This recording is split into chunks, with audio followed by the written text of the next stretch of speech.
In September 1971, Lloyd's Bank in Baker Street, London, became the scene of one of the most death-defying robberies of all time. This exposed a vulnerability which sent a shudder through the banking world.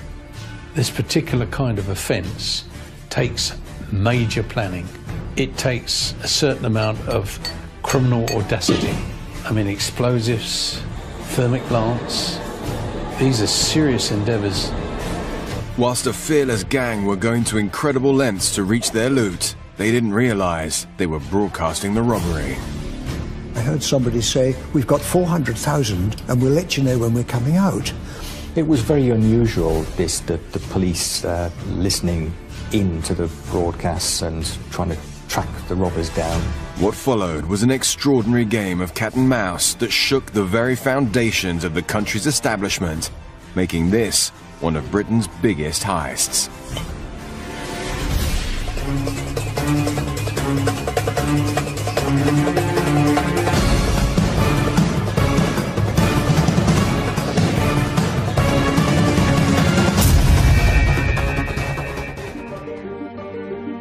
Saturday evening in the affluent area of Wimpole Street, central London. Robert Rowlands, a radio enthusiast, was retiring for the night. I thought I'd go to bed early, read a book, maybe listen to the radio, and so I turned it on, and it happened to be on the Citizens Band frequency, which is the walkie-talkie frequency. The trend for CB radio, it's that Citizens Band radio where you can talk to one another, was all the rage in America, and it was coming to Great Britain, but the government still said it was illegal, and so people were doing it illegally, and I used to sometimes listen to the broadcasts on my specialised radio, and while it was warming up, I didn't change the frequency because I was going to listen to Radio Luxembourg. But Radio Luxembourg never kicked into the airwaves. Instead, Rowlands tuned into something completely unexpected. And I heard two people talking on walkie-talkies. And I thought, that's very strange. And when I heard them say they'd got about 400,000 and they'd let them know when they were coming out, I knew that it was quite serious. In the dead of night, Robert Rowlands feared he may have stumbled upon a robbery in progress. There were two voices. One was inside the premises, and the other voice, it sounded as though it was outside because it was a much clearer signal. So I assumed there was a lookout. I thought it might be the tobacconist shop just round the corner. These two were talking together and discussing what they were going to do, and when they said they got 400,000, I naturally assumed it was cigarettes.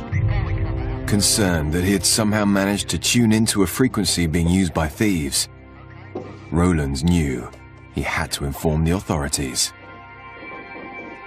It was quite an exciting moment because one doesn't hear that sort of thing every day. I realised it was a serious situation, and I felt, as I knew the person that worked in the tobacconist just round the corner, I thought at least it was my duty perhaps to prevent the thing going any further. So I decided to ring the local police station. And the duty officer answered the phone, and I said to him, "I'm listening to the radio, and I think there's a robbery going on." He said, "Oh, that's very good, sir. If you hear any more funny broadcasts, why don't you record them?" Okay. As it was a Saturday night and just after 11 o'clock, he presumed that perhaps I was a hoaxer. I was not surprised because I expected him to not believe what I was saying to him because it was so unusual. In fact, I was rather grateful to him because his suggestion was a good one. So we ended the conversation, and I got my little cassette recorder out, and I recorded the conversations for the next 2 hours. Although the officer hadn't taken him seriously, on his advice, Rowlands rushed to gather any potential evidence.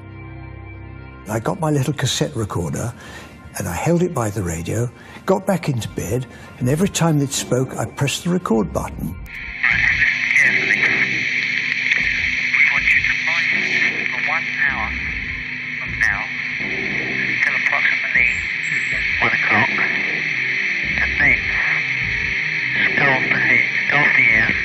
Get some sleep and come here with both radios at 8 o'clock in the morning. Over. What followed was an extraordinary heated conversation between members of the gang. That's a bit ridiculous, mate. I'll never wake up like that. Over. What time do you think you'll wake up? Over. Well, I might just well come out and come back in tomorrow, mightn't I? If you're going to do that. With one man wanting to take a break, the other clearly had an issue with the decision. I suggested we carry on working tonight, mate, and get it done with. Over. But this was met with a firm response and revealed more about what was unfolding. Look, the place is filled with fumes where we was, and if the security come in and smell the fumes, we're all going to take stoppo and none of us have got nothing. Whereas this way, we've all got 300 grand to cut up. And when we come back in tomorrow, security have nosed it up for us, well, at least we've got something. Over. Then there was the young voice, which sounded like a woman. Hello, do you read me? Over. I read you loud and clear. Carry on. I was getting quite tired at that point, but when they said that there were fumes where they were, I realised it was a bank robbery and they had to leave because they couldn't breathe. Rowlands realized he was onto something major. With the discussion about security and fumes unfolding, he knew it was vital to gather more evidence. Despite one of the men's urgency to down tools, the other was defiant. Railways are like organ stops, mate. I'm not going to be any good as mine anyway. I can hardly see now.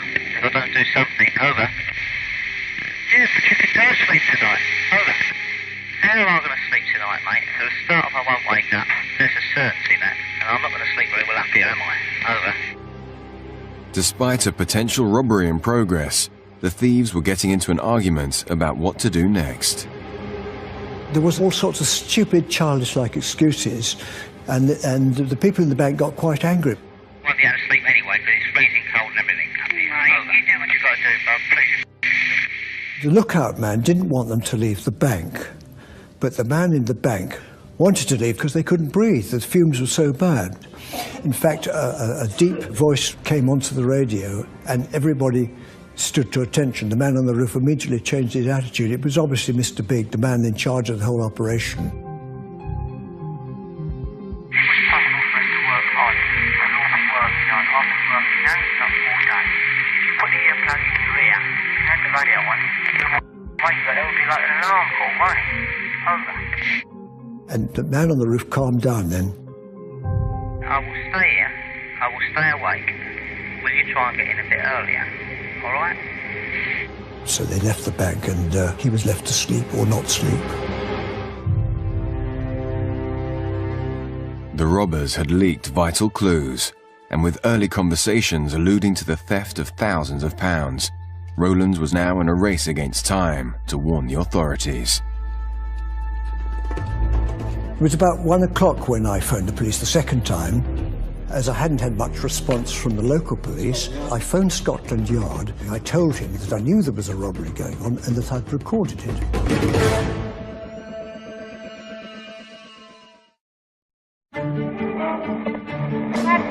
Hello, do you read me? Over. An amateur radio enthusiast has tuned into a frequency being used by a gang of thieves.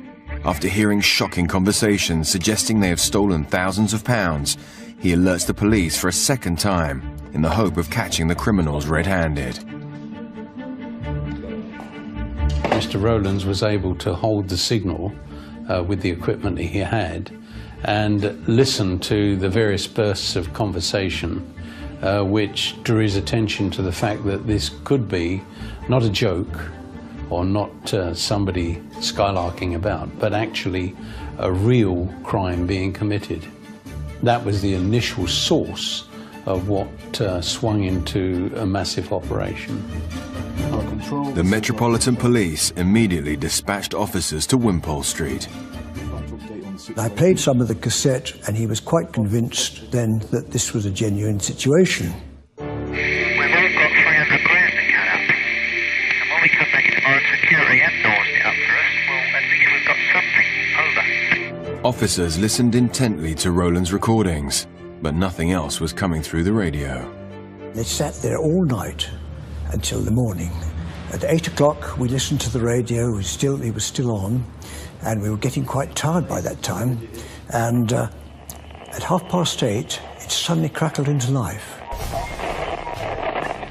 How's everything? Okay. And the lookout was thrilled because he'd been a bit agitated the night before, having to stay up on the roof overlooking the bank. Everything's fine. No intruders whatsoever. Over. And so the robbery then continued. Well, these policemen were absolutely fascinated. After 7 hours' silence, the police had a unique dilemma ahead. A major robbery was taking place right before them, but they didn't know where it was. How do you catch a ruthless gang in action when your only clues are voices on a radio? As senior officers quickly scrambled to Rowlands, the gang continued, unbeknownst to them that Scotland Yard were listening in. By the way, they're treading the road outside somewhere. Over. Okay. But straight after this dialogue came a clue that the officers didn't want to hear. They're in there now. Over. So pay absolute attention to that front door. Over. By now, Rowlands had already heard them talk about thousands of pounds. As the daring gang gained entry once more, officers needed to find the location, and fast. Initially, the police took action to try to identify where they could contact radio detection gear to carry out a sweep of the area. Of course, radio transmissions in those days were very difficult to locate. Buildings would absorb a signal, the signal itself could be distorted, and so there's no certainty as to which direction the signal was coming from. Shortly after that, there was a bit of a drama because the restaurant next to the bank, one of the waiters must have heard all the noise because he went to the bank and he put his eyes against the window and tried to see what was happening. Hold on. Over. Stretch it out and clear. The guy from next door has just gone and looked in our window. He's gone back to his doorway now. He's standing in his doorway, but he come and looked in our window. Over. And then again he came and had another look. They had to stop work for a short time because the waiter could obviously hear a lot of noise going on. Roger. What is he doing? So he's just standing there at the moment. Over. Hello. He's gone back in now. Over. And these clues I would have thought would be vital in detecting which bank it was. But they seemed to think that there was a lot of drilling of the roads on Sunday mornings anyway, and they thought it wasn't important. But the waiter was important because not many restaurants would be open on a Sunday morning. But as teams were scrambled to search for anything to identify their whereabouts, the one and only link to the unfolding drama fell silent. The bank robbers were alerted by the fact that the waiter had looked through the window and were obviously getting a little bit nervous because they left the bank and they gave an indication to Bob on the roof that they were leaving by saying, Would you like to change to the other channel? Over. and after that there were no more broadcasts. So one can only assume that was the code for leaving the bank.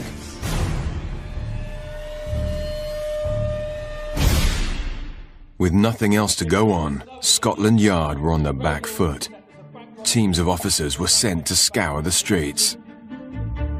Okay, guys, come on, let's move it. 750 banks were checked within an 8-mile radius of central London. The actual bank staff, bank managers, bank security people had to be alerted to actually attend with the police and check premises because police don't have right of entry to these places.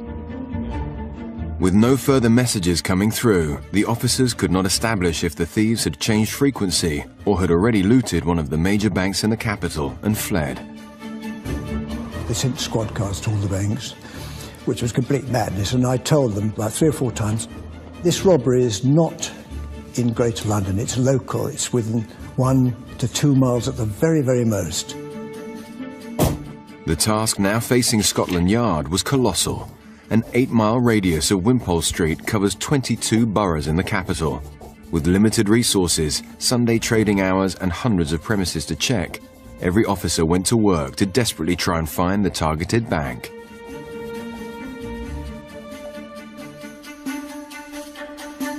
The risk factor for the actual losses were increasing because the simple length of time that the criminal operation had been going on. Really, you're looking for a needle in a haystack. That's the reality of communications at that time. By Sunday evening, more than a day since the first radio communication from the gang was detected, Scotland Yard was still combing the streets of London. And an enormous police operation was going on, but going on fairly covertly in order not to disturb the criminals or to try to catch the criminals in the act of committing the crime. In a race against time, more officers were drafted into the already extensive search. As the investigation grew, businesses in London opened as usual on the Monday morning. Well, the bank manager, when he entered the premises and the vault was opened, there were over 260 vault boxes opened, strewn across the floor. To any bank manager, it must have been his worst nightmare.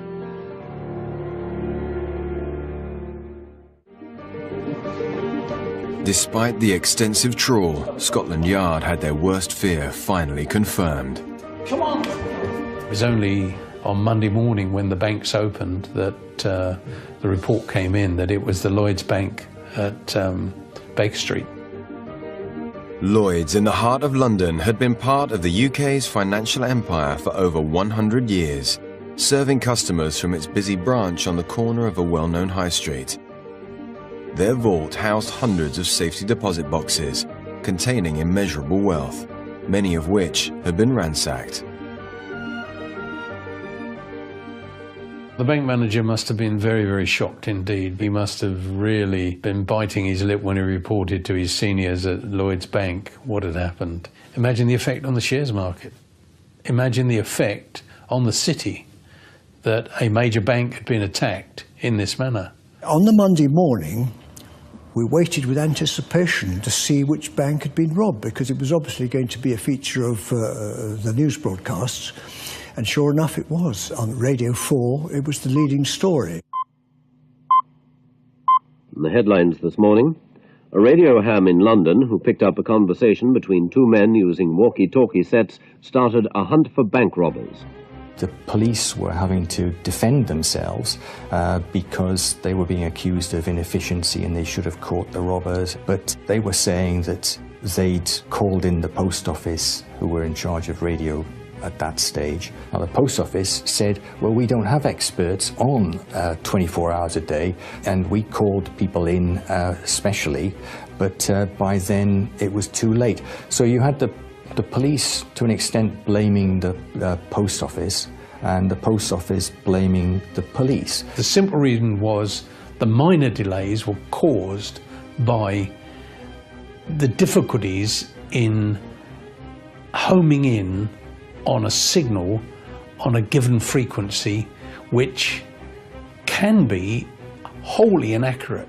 It was quite shocking to think that here in the heart of London, this serious crime had been planned and executed with quite an amount of cool criminal endeavour. And at the same time, policing was going on around it. And of course, the reality was that the bank involved was just a couple of 100 yards from the radio ham's home, where he'd been picking up the broadcasts. Despite the mass search, the thieves had been carrying out their attack less than 1 mile from where Rowlands and the police had been listening in. I knew I was right, but the police weren't prepared to accept that I was right. It was a pity they wasted so much time and effort searching 750 banks in the Greater London area.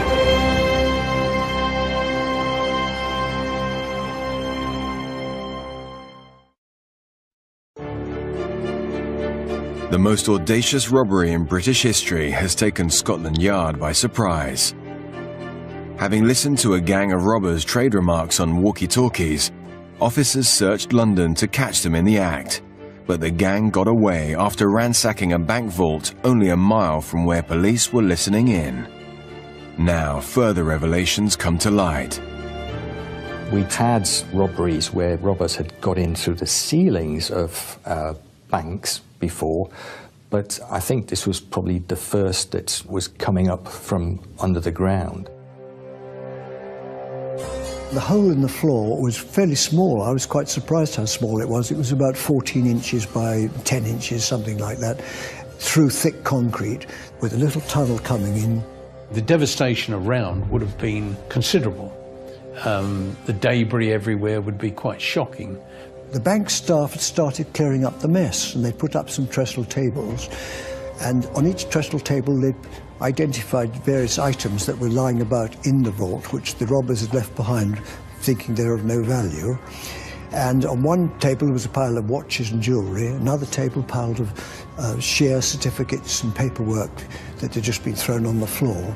People who have that kind of security box don't necessarily volunteer to come forward to be interviewed.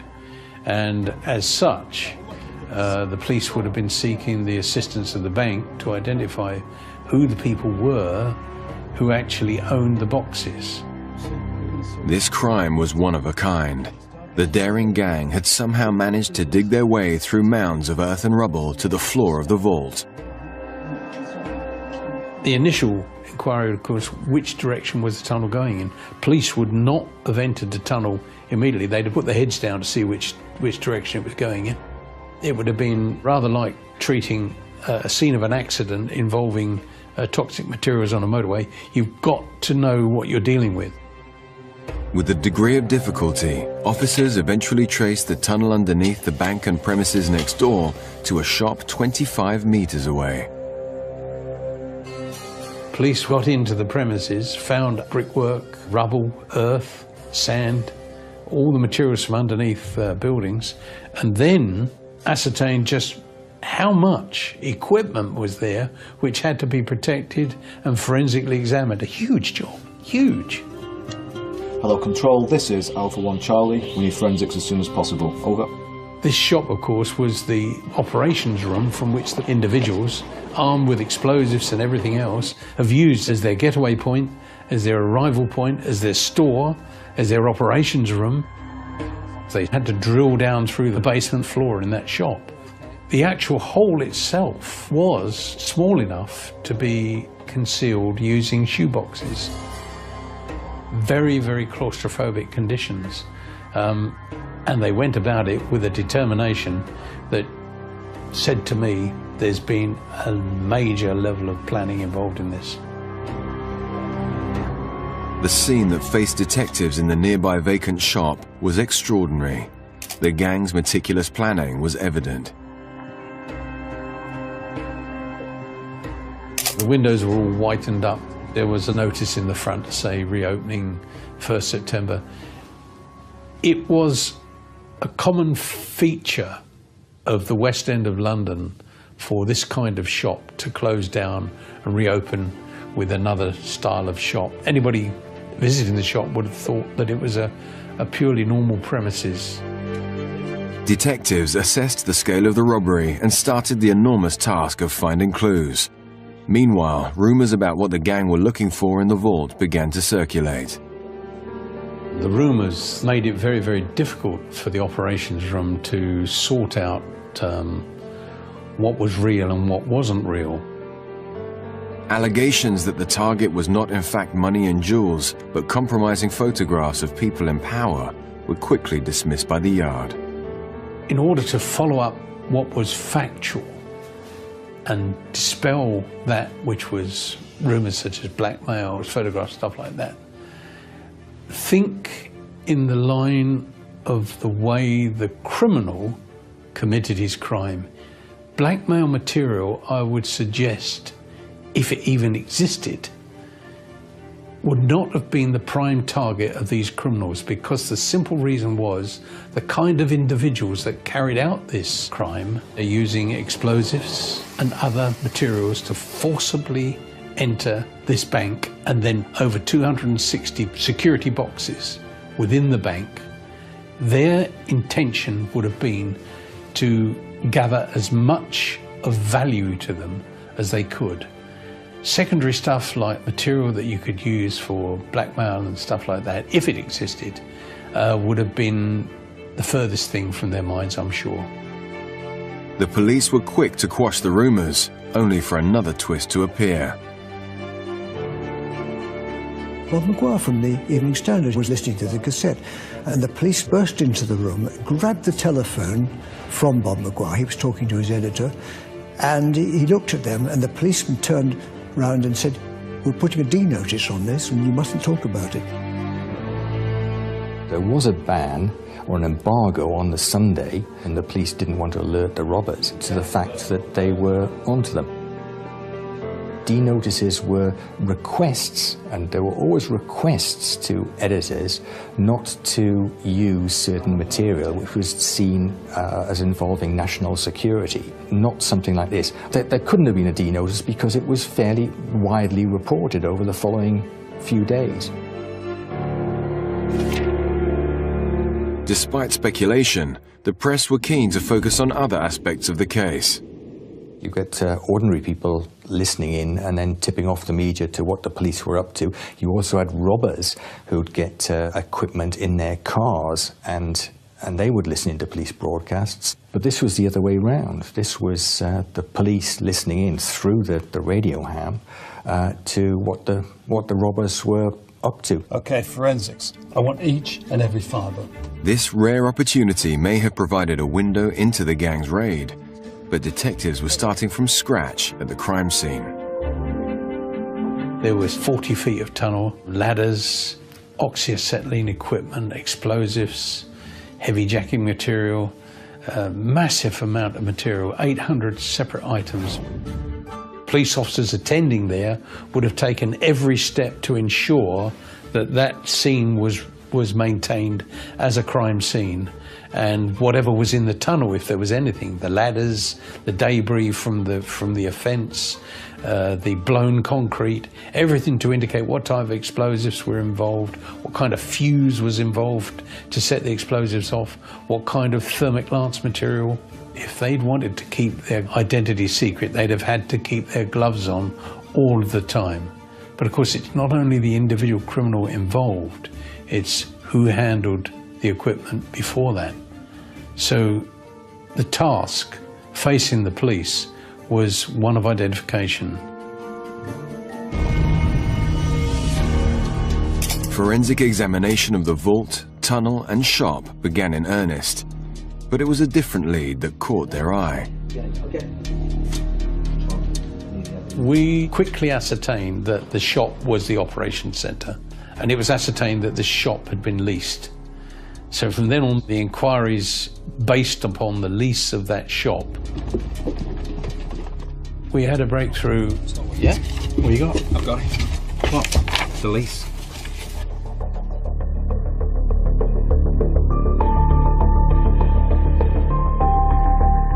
The investigation exposed the individual involved in the lease of the shop. Suspicion was thrown on him immediately. That was a bonus for the investigation. No doubt, had the criminals had time, I think probably that other techniques would have been used to cover the actual leasing of the shop. Police had their first major lead, which led them to 64-year-old leather goods dealer Benjamin Wolfe. Scotland Yard had a brilliant method of locating and identifying who were known associates. So pools of information were coming through from division, from everywhere. The problem was in bringing this together in a coordinated manner so that it became evidence. Surveillance on him and on co-associates was carried out by other colleagues of mine. Within 4 days, we successfully identified individuals who became the main suspects for the crime. We linked them together from inquiries, from investigations, from photographic material in a way that proved that they knew each other. Weeks of painstaking detective work linked Benjamin Wolfe to a number of associates the Yard was very keen to speak to. Reginald Tucker, 37 years old, a company director from Hackney. Thomas Stevens, 33, a car dealer from Islington. And Anthony Gavin, 38, a photographer from Dalston. I think they were an amateur gang that decided on a particular event, and probably something triggered it. The man that dug the tunnel, I think, was probably the trigger. Those deposit boxes in Lloyd's Bank were subject to extremely wealthy people putting their things in those boxes. We eventually were ordered to execute the arrest of the individuals involved. It took us a little bit of time because the individuals involved were very sensitive to surveillance. They were nervous and jumpy. Ronald Ratcliffe and his team eventually arrested the 4 key suspects. They were a little bit angry, as you can probably imagine. In terms of violence, no, they didn't offer any violence or anything like that. They came quietly, as the saying is. With the main targets in custody, Scotland Yard needed answers. Despite analysis of 800 items from the crime scene, no forensic clues were left.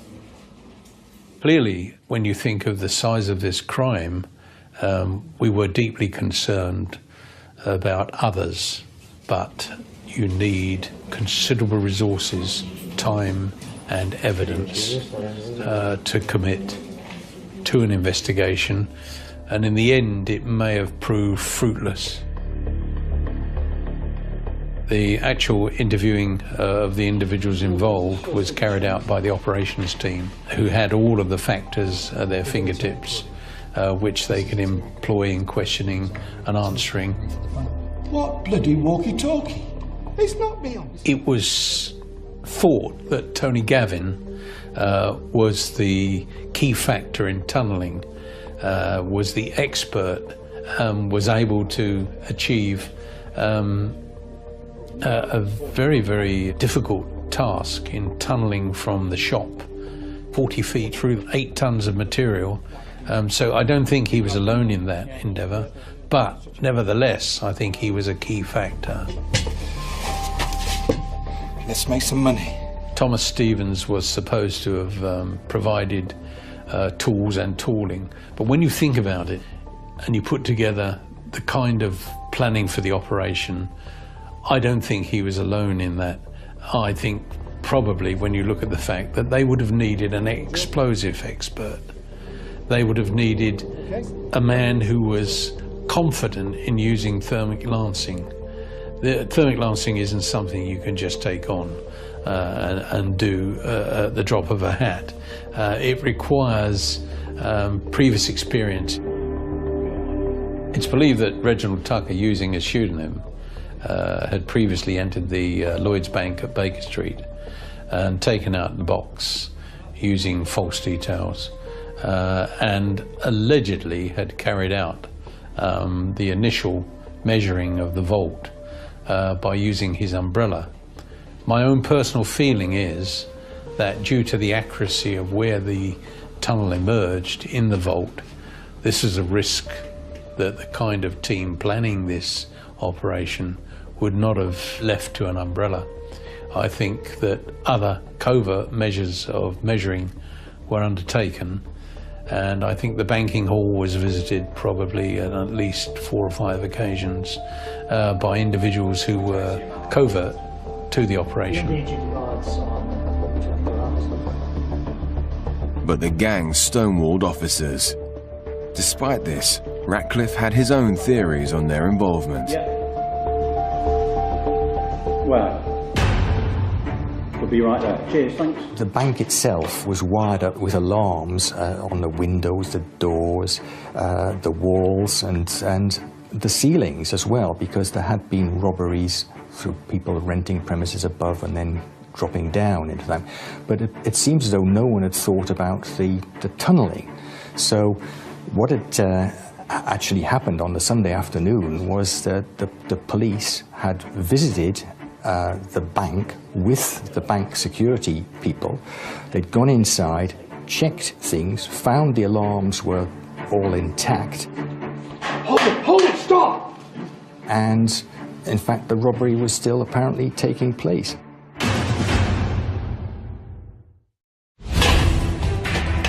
Lloyd's Bank in central London has been the target of the most elaborate heist the capital has ever seen. The amount stolen from safety deposit boxes potentially ran into millions of pounds. With no sign of the missing loot, Scotland Yard also learned how officers were just meters away from catching the criminals in action. We did visit the Lloyd's Bank, but the police officer just doesn't walk into a bank. He relies on authorised personnel to be with him. And so the initial check at the bank and in the area revealed everything to be secure. There was no sign that the vault had been disturbed. Hold it, stop! My feelings are that probably they were still inside the bank. They were probably ready to make a quick getaway if they had to, but I think that they'd been achieving quite a lot already. Despite this close call, the hardened criminals got away, but not for long. A careless oversight on the lease of the shop led detectives to one of their suspects, and the rest unfolded. I think, to use the term, I think you could say that they staged them. We've got your voice on tape. They eventually pleaded guilty on the advice of their lawyers.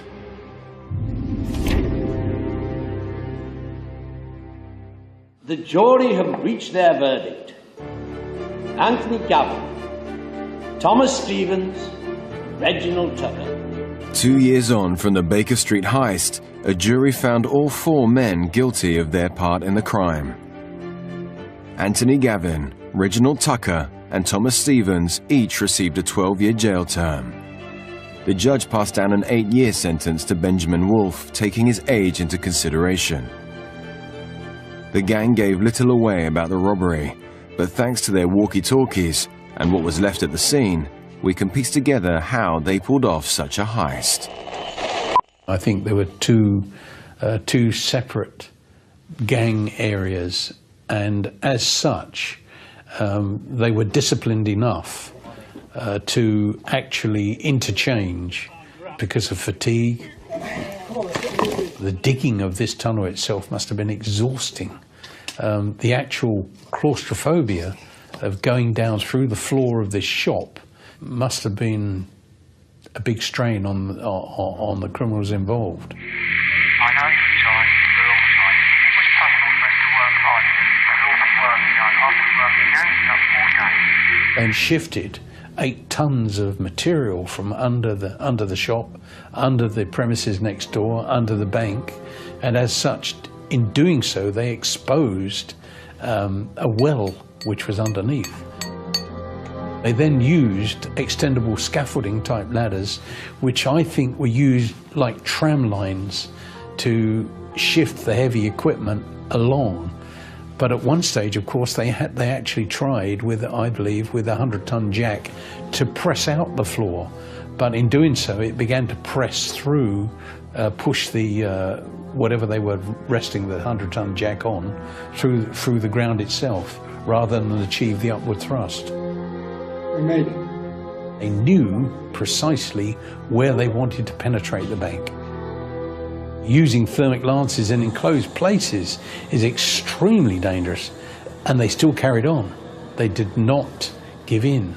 They had to resort to explosives to completely make sure that they got into the bank, but in a controlled manner. They used explosives and succeeded in getting in through the flooring without disturbing the doors of the bank.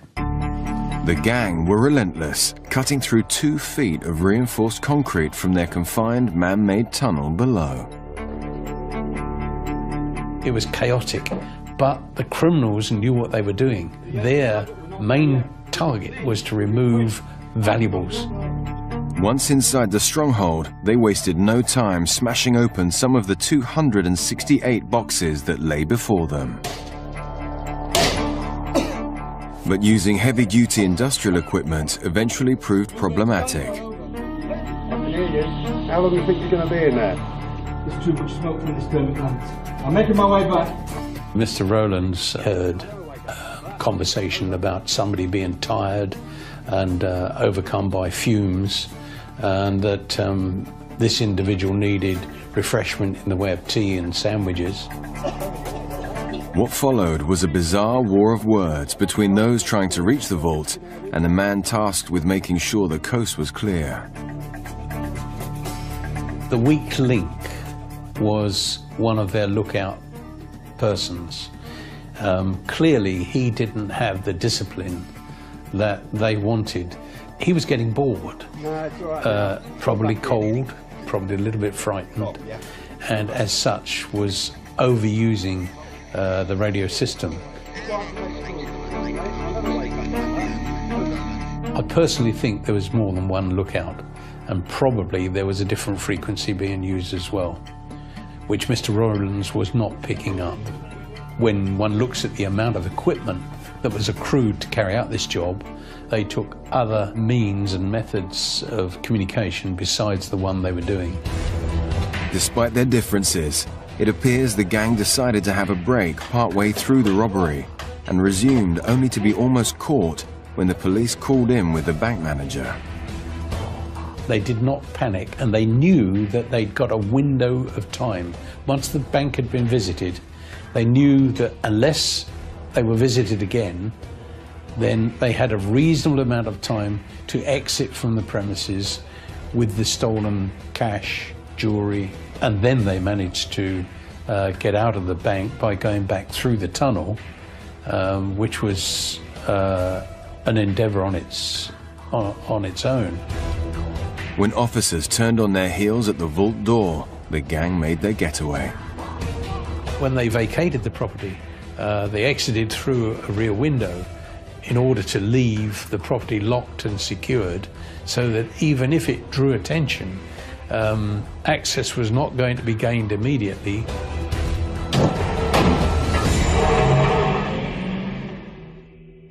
The team knew their method of entry would catch the authorities off guard and buy them more time. By the time officers realized they had visited the raided bank, the criminals were well away. I'm sure that some monies were already into other vaults elsewhere or abroad. The whole element of where to shift monies through money laundering would have been already in action. It's often been put about that there were insiders involved. Personally, I don't believe that, because criminals would not trust an individual who worked in a bank to hold up to keeping the secret long enough that they intended to exploit their knowledge. This would have involved planning for more than at least 2 or 3 months, particularly to get together the equipment. Some elements of the crime will always remain a mystery. None of the stolen goods were recovered from the raid, and the total value of what was taken has always been open to speculation. No one will ever know, because some of those boxes may have been full of all sorts of exciting things. The final estimate was that it was about £1.5 million, which is a lot of money in those days. But no one will ever know precisely, because in these bank boxes, people wouldn't necessarily want it disclosed what they were keeping there. The Baker Street heist goes down in criminal history thanks to Robert Rowlands honing in on the thieves' radio frequency. But Scotland Yard were keen to pick up on a crime Rowlands himself was committing on the evening. After the robbery, the police were considering prosecuting me for listening to unlicensed transmissions under the Wireless and Telegraphy Act. They were persuaded not to prosecute me because it would be very bad publicity for the police force, considering that I was trying to help them find the robbers. 15 years later, I got the cassette back. It was hiding in a safe in Paddington Green Police Station in London. Rowlands was also contacted by Lloyds. They gave me a cheque for £2,500, which I thought was extremely decent of them. Such a brazen attack on a bank has not been witnessed in Britain before or after 1971. A final twist in the tale could give an insight into where the gang got their inspiration. Someone pointed out that Sir Arthur Conan Doyle's fictional detective Sherlock Holmes had investigated a near identical robbery. Now, Sherlock Holmes was supposed to live in Baker Street, and here you have a bank in Baker Street. Now, in one of his stories, he said that he'd learned of some robbers who had dug a tunnel from a shop next door to a bank, had tunneled down, and then had come up into the bank. The only difference between the Sherlock Holmes story and this one was that Sherlock Holmes was waiting inside the bank when the robbers came up through the floor.